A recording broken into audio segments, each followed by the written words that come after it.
I like how God can take ordinary, practical things to explain spiritual truths.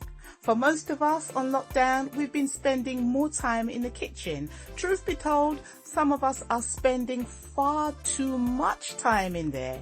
And we need to draw ourselves a maze that whichever way we turn, it never takes us there. You get my drift? But when it comes to the Word of God, we all know how important and life-changing it can be. Colossians 3:16 says that the Word of God should dwell in us richly. How at home does the Word of God feel in your life?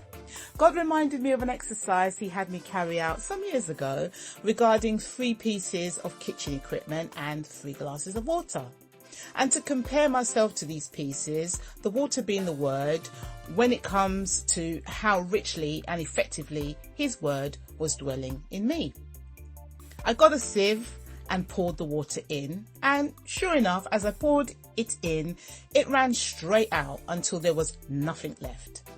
Next, I got a colander and poured, and it still ran out, but at a slower rate.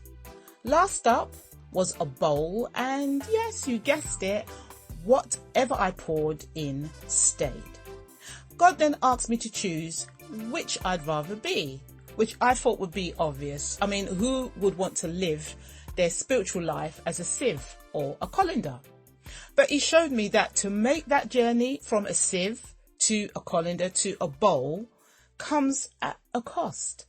And that whilst it is a longing that we have to operate as bowls, the cost for some of us is beyond the price we are willing to pay. But I believe that God's desire for us is to walk through life as bowls, retaining his word from milk to meat, so we can operate from an overflow. So if we are leaking, or we find ourselves leaking at times, we owe it to ourselves to find out why, so that his word will have a home in us and become part of our being, knowing that if we find wisdom, there will be a future and our hope will not be cut off.